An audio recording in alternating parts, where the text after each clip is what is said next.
everyone. Welcome back to the Earthdawn Survival Guide, the podcast for all disciplines, paths, players, and game masters. With your questers, Josh and Dan, I am Dan. I am Josh. And on today's podcast, we will be discussing all things quizzical, because we're going to have like email palooza, another umpteen 20, 30, I don't know, whatever. I've lost count. I don't even care anymore. But we're going to pick Josh's brain on this one. And I'm going to be doing a lot of talking because we got some long emails. So if you have any questions for us, please drop us a line like these fine folks did at edsgpodcast@gmail.com. First one up, we have the other half of Lehman's email that he sent us a while ago where we just did the character death portion. We have his other questions to finally ask Josh now. Hello, Josh and Dan. About a year ago, the Earthdawn game I was in went on hiatus due to a bit of Game Master burnout, which, as a Game Master for other systems, I completely understand. I offered to Game Master a different game if the Earthdawn game wouldn't fade away into nothingness. So my game finally reached a conclusion and we've gotten back into Earthdawn. I have been listening to the excellent podcast during that time, but recently a few thoughts came to mind to send to you. 1. For the Game Masters who worry about a player who has bar save knowledge that outstrips them, I would suggest that you might use, quote, "This is a parallel bar save. Some things may be the same as you know, and other things may be different," end quote. This obviously happened officially with many, of the second edition things not occurring or occurring in a different manner. There is no reason why you have to stick to everything, especially if you do publish adventures where your group has a different end result than what was official or canon. The game I developed has this as canon where the official material is just one Earth being invaded with an infiniverse of canon but not official settings. Each Game Master table is different and canon. Thoughts, Josh? Yeah. The whole purpose of what we do, or what I try to do when it comes to development of material, and the purpose of canon within that is more to provide a good starting point for people to develop and make the setting their own for their own home game, but also to provide a common starting point for discussions about the setting and the game and things that happen in it. So that when there is a question about lore, it is easy-ish to state this is what is said in the books versus this is what is going on. And I've mentioned in the past how I don't think that it is worthwhile to provide answers to every setting, mystery, and question that exists. It's important to leave areas for game masters to be creative and to make the game that they're running their own. And it's all cool. There's the notorious story on the Facet Discord about the group that ended up with a mantis spirit and a big destructive energy weapon of sorts that ended up destroying a significant portion of Travar. Obviously, that is not something that is going to be part of a source book of ours, but it's really cool to hear how people make things their own. I am pretty sanguine about all of it, given my own experience in the past where I came up with something in an Earthdawn game that I was running very early in the line's history. I think I may have mentioned this before, where I put a significant town at the junction of the Serpent and Kokovic rivers, only to find out when the Serpent River book was released further down the line that you had House Sirtis and a major canyon very close to that part of the river. Yeah. And so, there are going to be things that are different. There are going to be things that later supplements might take a different tack or contradict something that you might have come up with on your own. And that's okay. It's ultimately all idea material to inspire you and to provide a starting point, because I find myself, it's a lot easier for me to be creative and come up with stuff if I have a structure and guidelines and ideas already in place. Fair enough. So, Lehman's second point. I'd like to propose an option for game masters who want to have characters be able to fight against hordes without rolling tons and tons of separate attacks. Break it down into squads or groups of minions. Take a stat block and increase the steps by 1 for each threat in the group. Have their attack be a group attack. Have each person in the group also be a wound. A wound lowers the number of individuals by 1, drops things down a step as normal. Do the last wound and all the minions are taken out. Unconsciousness might mean that the remaining group runs off, surrenders, etc. In games with exploding dice, having 7 minions attack separately has a higher chance for an explosion than having a mob, which does 1 attack, but at a higher step. This would cut down on the dice rolls, allows the characters to fight larger groups without slowing down gameplay. There is a trade-off where the group attack is more of a lump concept instead of tracking every sword swung, but it might be something a game master could use. Yeah, he pretty much described one of the masks that is in either Iopos or in Empty Thrones. I think it appeared in one of those books. There's a pack mask or a squad mask or something like that that allows you to do a group of lower-powered enemies as a single stat block, and it does that similar kind of thing in terms of a wound removes a member of that group, and when they have suffered enough wounds, or, something along those lines, pretty sure that's where that appears somewhere. If it's not there, it almost certainly was on Panda Gaming Grove. Fair. Last question from Lehman, because he does ask one. I hope to have an interview with Greg Gorden in the near future. Is there anything Earthdawn related you'd like me to ask him for you? No, nothing comes to mind, to be honest. No. I'm sure I would have a fascinating conversation with him if I were to sit down with him or to have a call or interview or something like that with him. Yeah. But put on the spot like this, I can't think of anything that is a burning question for Greg. I mean, maybe some thoughts about whether the mechanical design of the step system in first edition, whether the insights and the conclusions that I drew from my analysis of that, whether they were accurate in terms of what he was trying to do. That's probably the one thing that I would be most interested in hearing. If you don't know what I'm talking about, then go to my website, loremerchant.com. There is a step-by-step breakdown article, I think is the name of it, that's got multiple pieces that talks about the original step system and some analysis that I did and some conclusions that I drew as a result of it. That would probably be the biggest thing, would be to see if he agreed with my conclusions. Was going for. What he was going for with that. Yeah. My only question is, which of the dice steps does he like the best? First edition, his. Third edition, which was heavily on D12s, or the revised for fourth? That's my only question. If he has a preference. Or if he's even playing at all. I would be surprised if he's actually playing, but I don't know. I know. Well, I wouldn't ask him that question, to be honest. Fair. I would, just because I'm curious. Because when you create something, you want to see how somebody else modified it, and if you're beholden to yours still, or, things like that. That's all. It's a curiosity because I had no input on any of those. All right. Hello from Australia. This is from Brad. I am not going to butcher an Australian accent. I'm sorry about that. So just thank you. You're welcome. G'day, guys. My name is Brad, and I have been a long-time listener and a long-time Earthdawn player. My first getting into it when I saw the hardcover first edition player's guide in my local gaming store around 1994. In that time, I have run several games and played in several.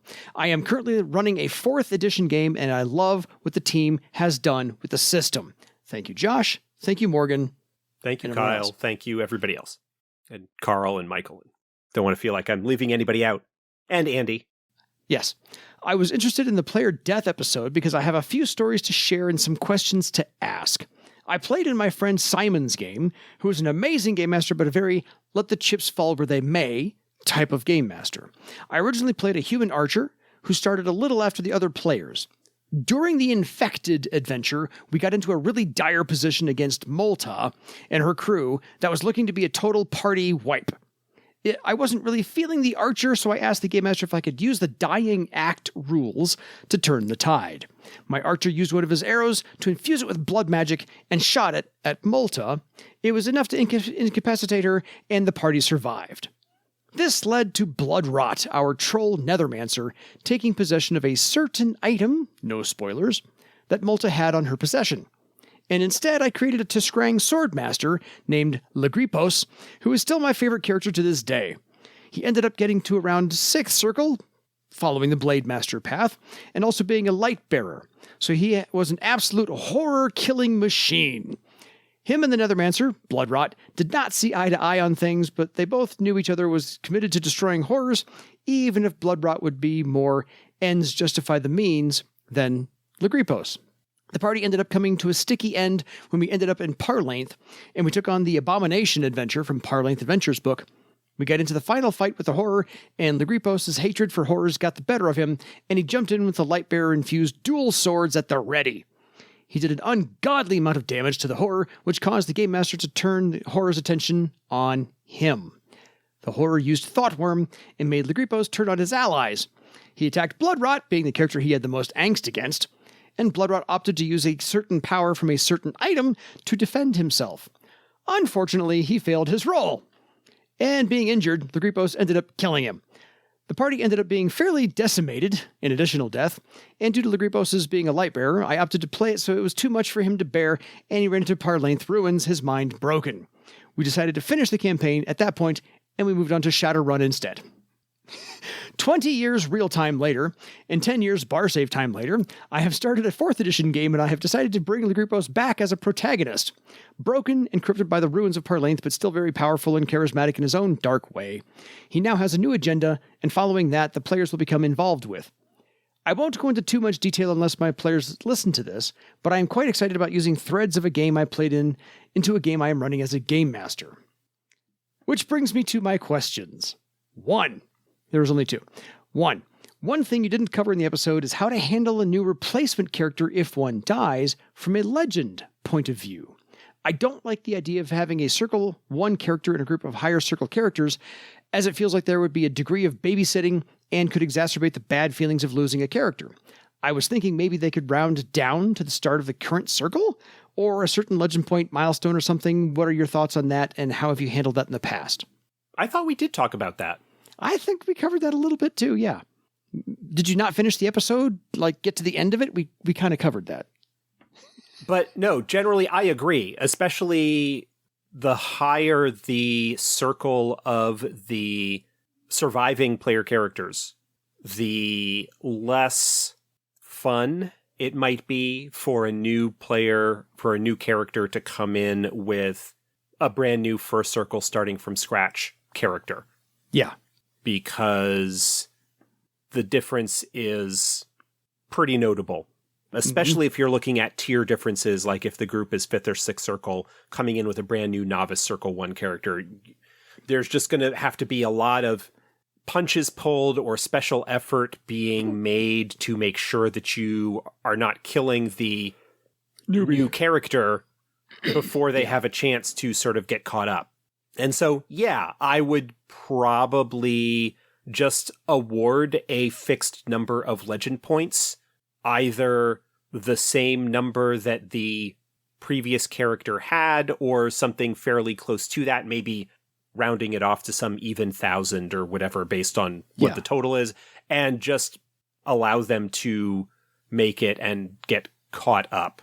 The one consideration I would think in terms of the numbers that you use is that the new character will likely, I mean, you can do this, but by default won't necessarily have like the full stable of thread items or other supplemental stuff that they might have been investing legend points in. So they might not need quite as much in order to get to the same talent ranks and whatnot. But yeah, absolutely.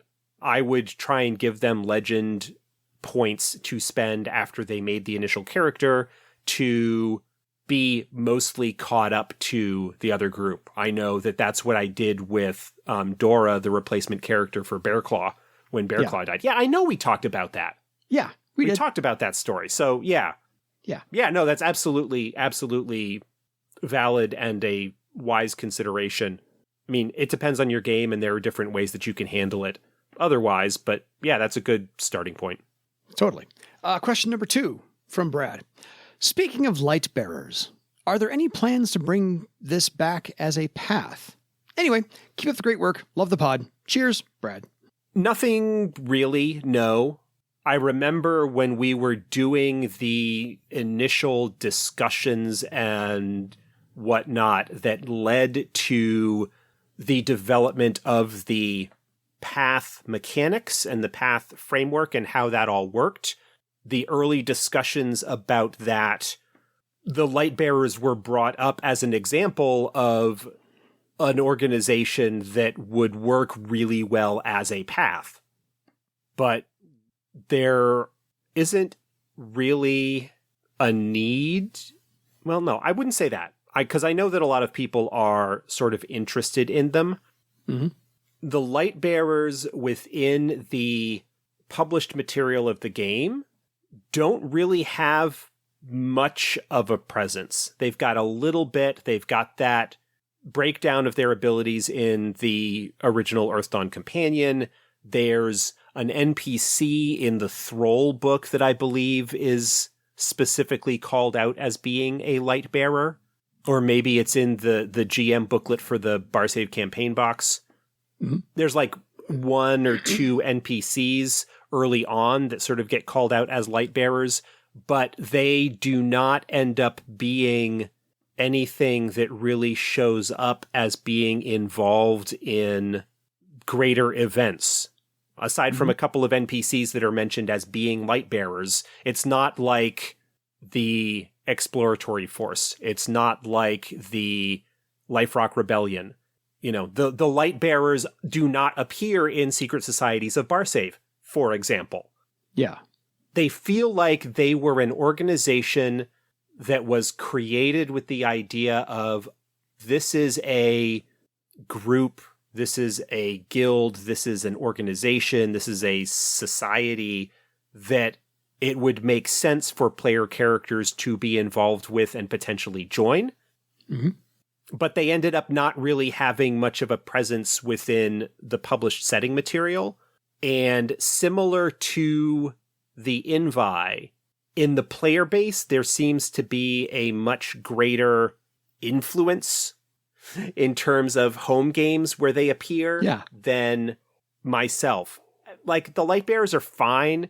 I think there are some potential issues with their abilities as presented in the first edition book, and I think the path framework would work really well for them, but I'm not particularly interested in exploring that, and nobody else has either. There are other groups or organizations that fulfill kind of a similar role, or aspects of roles that the Lightbearers kind of took over. I mean, you've got the Purifiers, you've got the Messengers, you've got the Horror Stalkers, like all of these kind of play in different themes of the Lightbearers.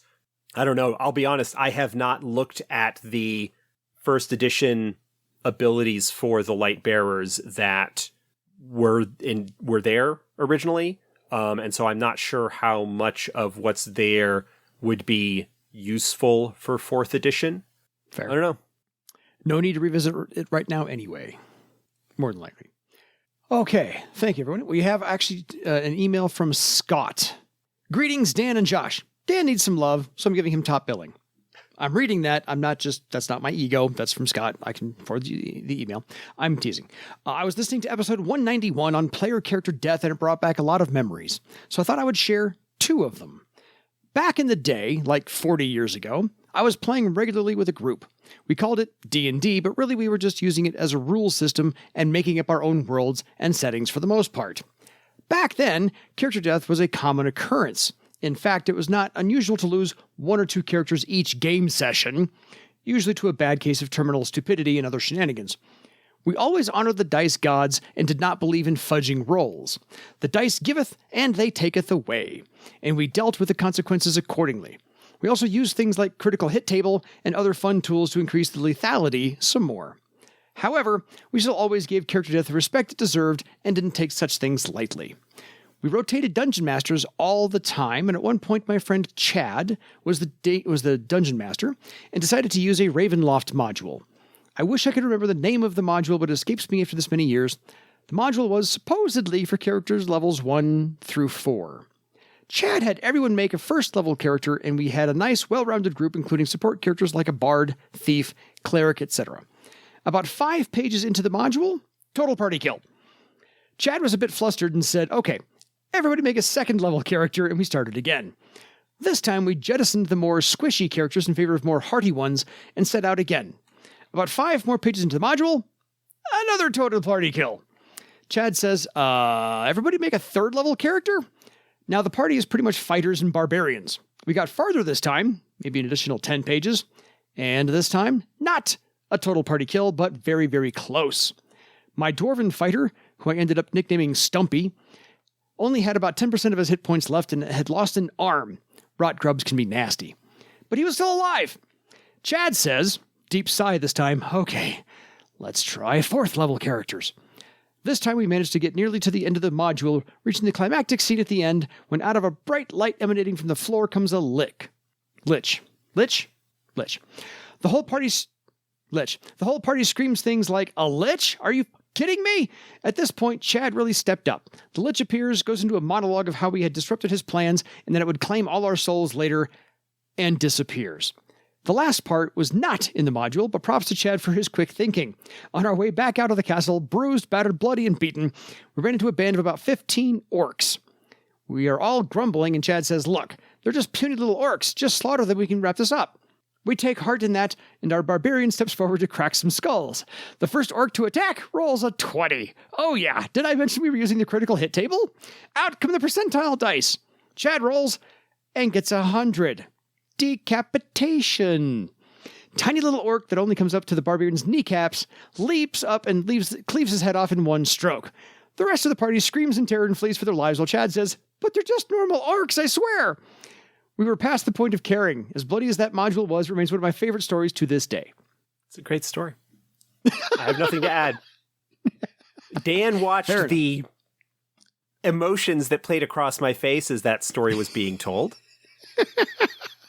The dip of the head and the shake when we left and we ran into some orcs and he was just like, oh, they're normal orcs. I'm like, this is not going to go well. This doesn't end well. Not at all. My least favorite character death was, oddly enough, in a game of Paranoia at Gen Con.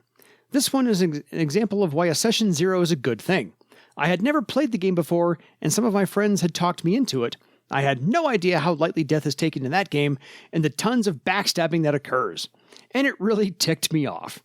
It was easily my least favorite game of all time. By the end of it, my new clones would show up and just start attacking the others and wreaking as much havoc as possible. Not a good time. Some forewarning on what the game was like might have gone a long way for me. So the upshot for me on PC death is this. I do think it should be part of the game. Actions should have consequences, but it should be given the respect and drama that it deserves. Really enjoyed the podcast as always, Scott. Yeah, we talked about Paranoia in the character death episode. That is a game that I am a big fan of, but yes, is absolutely one that requires player character buy-in from the group and a discussion about the nature and style of the humor that is going to be involved in it, because there are a couple of different ways that you can play that game. It is possible to play it as a very black humor, catch-22 kind of situation. It's also possible to play it as a glorified Looney Tunes cartoon. The full range of things in between. Different people have different feelings about various editions based on which type of humor they prefer and generally which edition they were introduced to. Earlier editions tended to be a little bit darker and playing it more quote-unquote straight in the sense that it is still funny and a comedy game in a way, but in a sort of more serious black humor, like Brazil, if you think of the Terry Gilliam film, something along those lines is like one style that you could play. Yeah. Where like you recognize that it is a very dark dystopian kind of setting and really leaning into the absurdity that can arise out of something like that. Or you could have the kind of situation where, a new clone shows up and, things just go kind of bananas and whatnot. Yeah. Great game, but absolutely one that requires people to be on the same page when it comes to playing it. Because humor is even more personal and subjective than horror.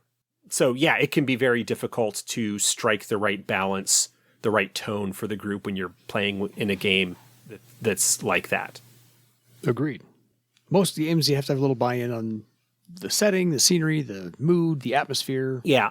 I personally think that Paranoia, for me personally anyway, that Paranoia is probably better if you tend to lean it more in the straighter, dark comedy aspect of things rather than being gonzo with it.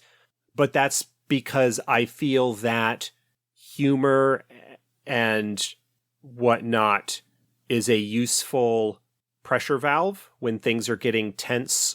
Yeah. And if you have a game that is always at that meta gonzo level, there's nowhere for it to go. And that it very rapidly devolves into just kind of stupidity. Slapstick. Yeah, because there are, in a sense, no consequences. There's no reality to it anymore. But that's just me. I tend to prefer sort of darker humor. I think that comedy is a lot better played straight, that it's from the situations and the characters dealing with strange situations as opposed to mugging for the camera. Yeah. I much prefer, say, Jim Carrey's performance in The Truman Show, which is still funny, but it is a darker, more straight, serious. That's a movie that does take advantage of his abilities, but he's not a cartoon character in the way that you have in, say, Ace Ventura or The Mask or something like that, which are also... The Mask is a solid movie, but I just prefer, or you look at somebody like Robin Williams, who did a couple of dramatic roles. Bunch of them, yeah. And, like his performance in Dead Poets Society, for example, takes advantage of his... Good Will Hunting. Masterful. Yeah, takes advantage of his comic abilities, but plays it straight, that it's not a movie opportunity to indulge in his stand-up. Yeah, exactly. Again, totally. That is my personal feeling on such things. Little Paranoia sidebar for you there, which is okay. Which is what we're here for. We have a follow-up email from the same Scott. Hey, Josh and Dan. Whoa. I don't get first billing on the second email. Is that what this is? He's just balancing things out. He's being fair. I'm okay with that now. I'm just teasing you, Scott. It's all right. I am thinking about running Earthdawn at a local convention next year. It will likely be a brand new system for the players, so I had some questions. I plan on having a good mix of pre-gens available for the game. Are there any disciplines I should avoid in terms of complexity? Well, let me talk about what I do when I am prepping for conventions, because I have done that a lot. I figured that's why he wrote in. Yeah. I generally create 8 pre-generated characters. It will usually be a mix of disciplines. I generally provide one of each name-giver race. So there will be a human, an elf, a dwarf, a troll, an orc, a windling, a Tiskrang, and an Obsidian. There will be one of each. Yeah. I will juggle up the disciplines for the most part. I won't always make the pairing between the race and discipline the stereotypical ones. Sometimes I will, sometimes I won't. Sometimes it'll be a little bit of both. I generally try and keep to what I consider to be the easier disciplines. Magicians are more complex by their very nature. Yeah. So you pick them. Generally speaking, I would say to talk about spellcasters, I would probably put illusionists last. Fair. In the group. It depends on what the adventure really is. If it's a game that's going to be dealing with more sort of social stuff as opposed to a typical dungeon crawl type thing, you want to make sure that you're making characters that can do the adventure that you have planned if you're going to do pre-gens. And that includes making sure that the talents that they have are appropriate, that they don't have a lot of dead weight in terms of skills or other abilities, that sort of thing. Generally, I would say avoid cavalrymen. I did a Windling cavalryman one year, and that was okay. If you're going to do a cavalryman, that's probably the only way that I would do that. Mm-hmm. I generally don't go with a menagerie beastmaster, which is to say I don't make the beastmaster with animal companions. Yeah, because that makes things a little bit more difficult. Generally, we'll have 2 heavy hitters. So I'll do like 2 magicians, 2 heavy hitters, and that means 2 out of warrior, swordmaster, sky raider. Yeah. I will typically have either a thief or a scout, depending on the type of adventure that it is. Fair. Troubadour, weaponsmith. Weaponsmith is actually a solid one to have. Yeah. But yeah, like I said, I generally do like 8 disciplines, 8 characters, and mix them up one with each name giver race. I'll sometimes do a classic pairing. I'll sometimes do something that's offbeat, like having an Obsidian spellcaster, for example, as opposed to an Obsidian warrior. To scrying archer or something. But I mean, there is also something to be said for playing to type as well. Oh, archer. Yeah. I almost always have an archer as one of the choices because archers are just generally a really strong archetype that people are drawn to. Mm-hmm. So that's almost always one of the selections that I have. But yeah, that's kind of the way that I approach it. Yeah, cavalryman is probably the only one that I would be least inclined toward. And then the other ones would depend a little bit on what I had in mind as far as the adventure, storyline, plot, setting is going to be. You want to choose disciplines that are a little bit more appropriate to it. Yeah. If this is going to be everyone's first time and you think you're going to be able to get them in from any other fantasy setting that they're used to, hit them with a little bit of the familiar, to your point, archer, warrior, so forth and so on. But then throw in the Earthdawn aspect of the troll that's a strang, those races as well. So a little bit here and there is not a bad idea. And then I think what you also do is you lay them out and let people pick, right? Yeah. I make up a dossier, actually, for each character that has a character sheet that's really just an Excel sheet where I just fill in all the info. And then I have a cover page that's got a picture of that name giver race. And then like a little description of, if it's a troll archer, then it'll have the picture of the troll. It'll say troll archer below it. And then there'll be like the introduction, like the two paragraph intro for that discipline from the player's guide. Yeah. Archers are blah, blah, blah, blah, blah, whatever the text says. Mm-hmm. So there'll be that. There'll be a character sheet, which I'll have kind of laid out so it's just on one page. And then I'll have like 3 or 4 pages, 2 to 3 to 4 pages that are basically a really kind of basic capsule summary of what all of the talents and skills that they have do. Yeah, fair. Here's your write-up on... I tend to simplify the mechanics slightly. If it's an archer and it's got a rank 3 true shot, I will have the description of true shot use specifically the fact that it's rank 3 just to fill in the figures there rather than have them kind of interpret them. And obviously for magicians, I also have spells with the spell info all picked out for them as well. Yeah, you've already selected the spells that they have, because these are the ones that should be able to be used in the adventure, not some crap that is not going to be touched at all. He's got more questions about convention play, so here we go. The last half of this episode is all going to be about this stuff.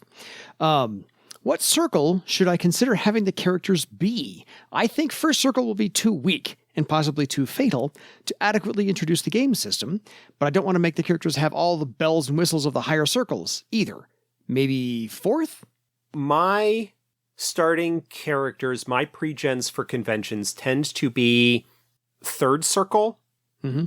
That tends to have given them enough of their additional abilities.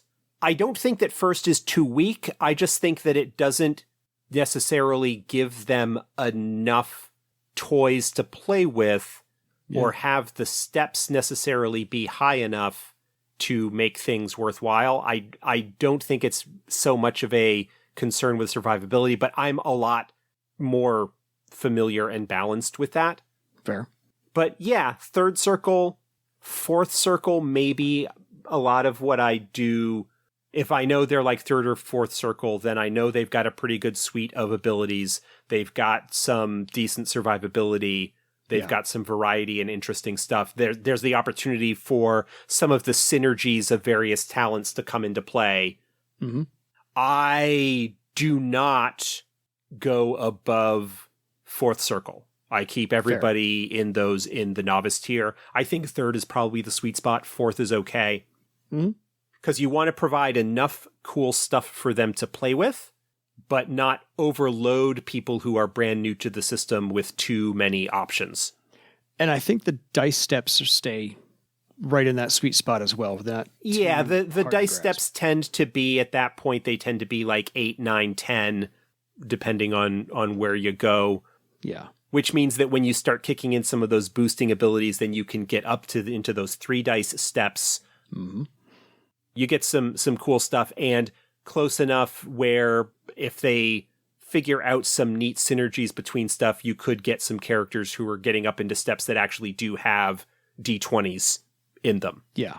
I think that's really nice. Yeah, 3rd circle feels kind of like the sweet spot. 2nd circle, 2nd, 3rd circle, but yeah, 3rd circle is kind of what I feel like the sweet spot is. I did one year do an advanced game where I had the characters were like 6th or 7th circle, but it was intentionally designed as you should be more familiar with the game if you are going to be playing in this. It is going to be a more difficult adventure, but for new players, yeah, 2nd, 3rd circle is probably fine.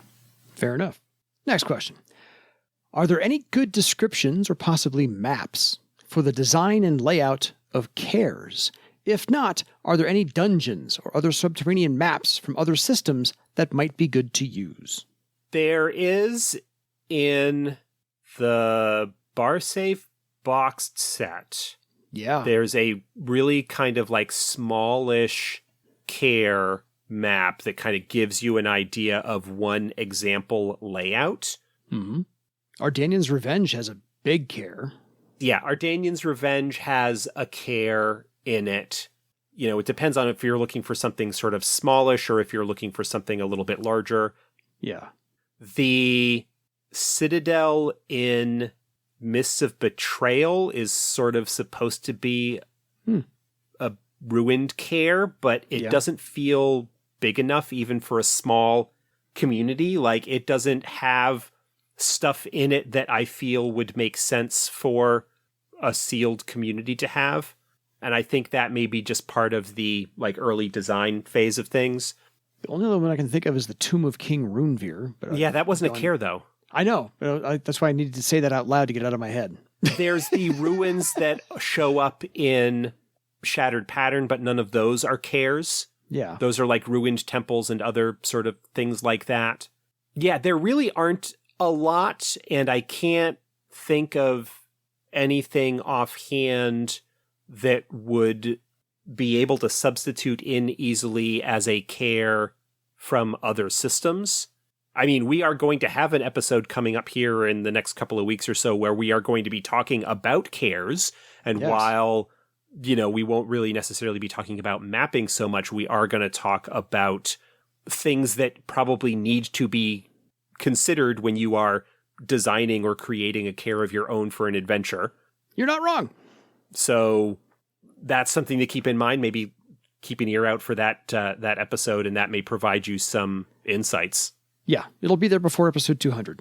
Promise. I know that the map and layout for Kaer Synok from the Legends of Earthdawn podcast game was based on the map from Dungeon Module B4, The Lost City, from TSR, which is actually like a sort of pyramid.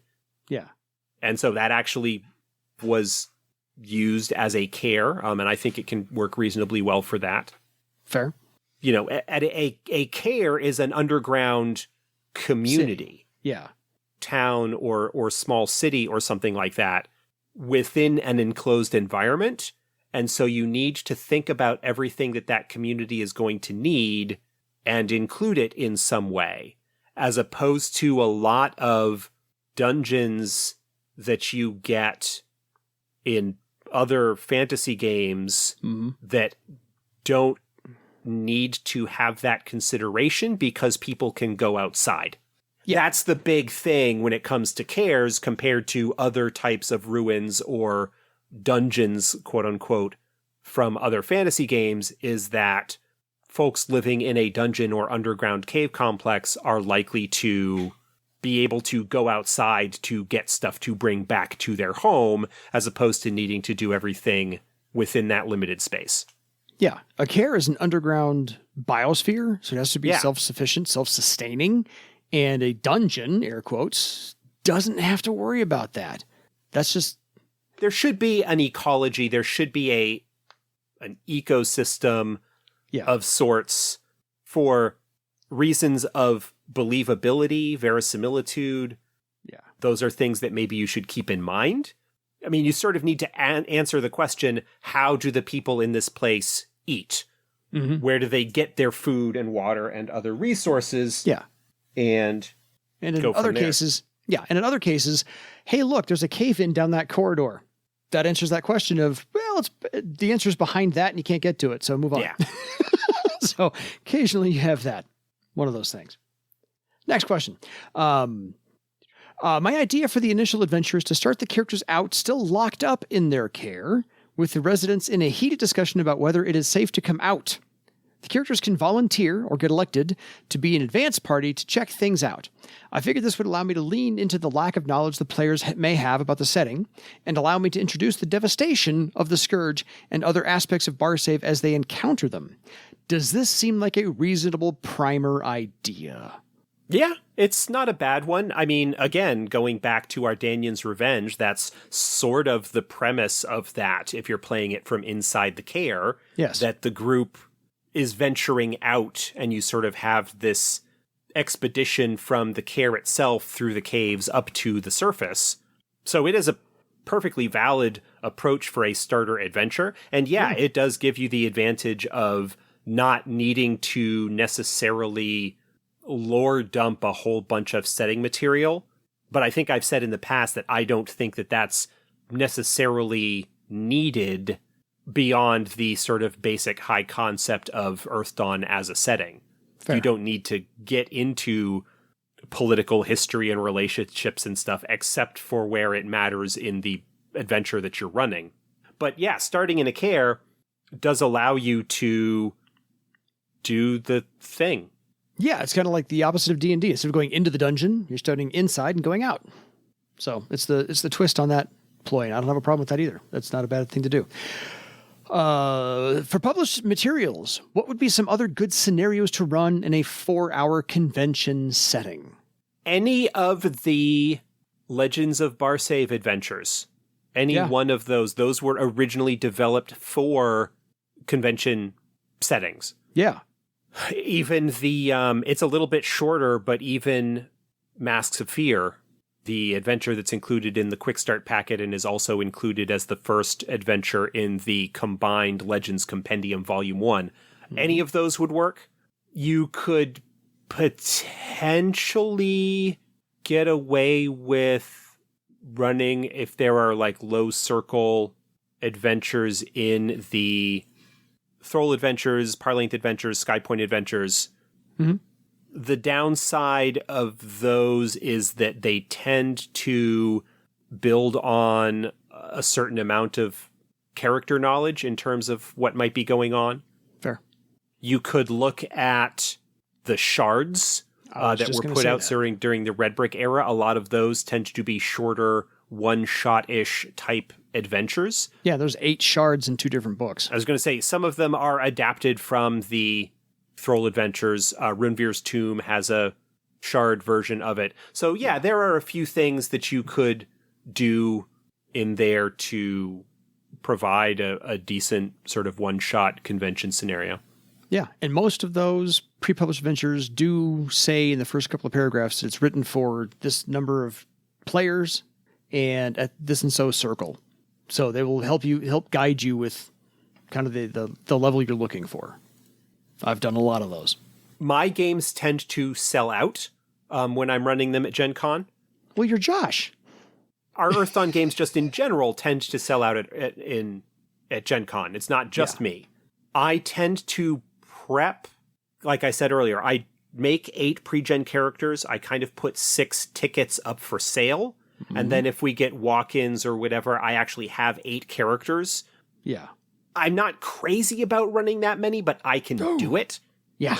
If you are not as familiar running the game, then you may want to scale back slightly, like maybe plan for 4 and prep 6 characters or something like that. Yeah. Just to potentially give yourself a little bit more wiggle room. Obviously, you would need to take a look at any encounters that are in there to make sure they're sort of balanced out. But again, if you're doing pre-gens, you have the advantage of what the group's capabilities are likely to be and can plan your encounters appropriately.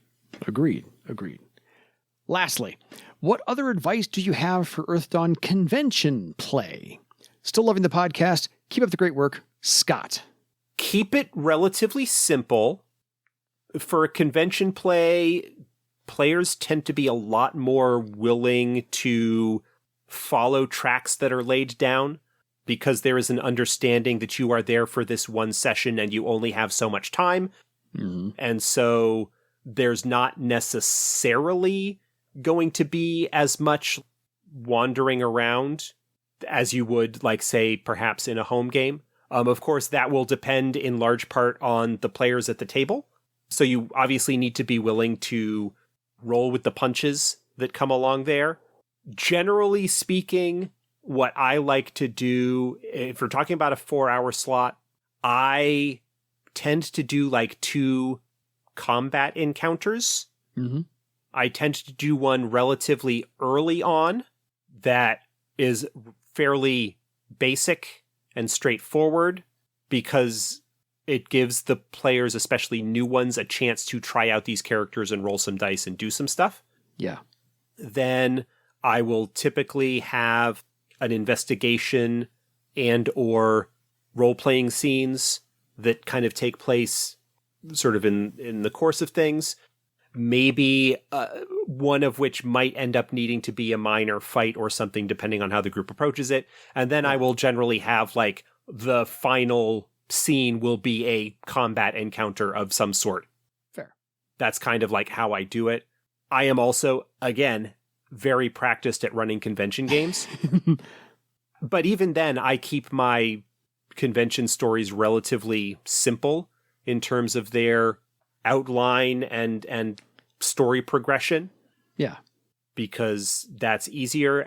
It is a lot easier to flesh something out a little bit more if you find it's going too quickly than it is to try and rush to get to the end if you are running long or have too much material.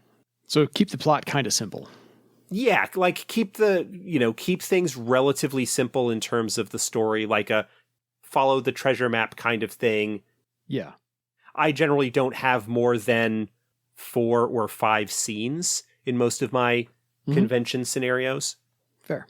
But yeah, keep things relatively simple. Have a couple of combat encounters. And quick. One kind of early and relatively simple that just gives people a chance to roll some dice and try out their abilities. And then a more involved one towards the end. And that would be sort of how I would approach it. And I think actually probably my biggest piece of advice especially if you are dealing with a bunch of new players, is to use the sort of option where you have extra successes and whatnot, modify the result rather than modify the step, because that makes things easier for everyone. And I will often they roll their attack and I'll say, okay, that is X number of successes, so you're going to get plus burp to the result of your damage. Yeah. I will sort of calculate that all in my head. And again, part of that just has to do with how familiar I am with the game and running it in convention scenarios. If you are not as practiced or familiar with it, you're going to want to be a little bit kinder with yourself and give yourself a little more room to deal with that. Fair. The only thing I would suggest otherwise is I did convention play. Somebody else was running Earthdawn, and I showed up for that one a decade ago. The one thing he did to help out all the players was he printed up the dice chart and had that separated. Had that separated out, so each player had their own little dice chart to look at, so they knew what was going on. Just the last little tidbit. Yeah, if you are going to give people the option to modify the step, you absolutely want to have a step table available. That's something that I try to include as part of the character packet. Yeah. But I don't always remember to do it because it's not part of the dossier files that I have pre-made already. Fair. One other thing that I would recommend, and this comes purely, I think, from a storyline, adventure, plot kind of thing, is to try and lean into story hooks or ideas that play into the more unique aspects of Earthdawn. Which is to say the horrors. My convention games tend to involve the horrors to some capacity.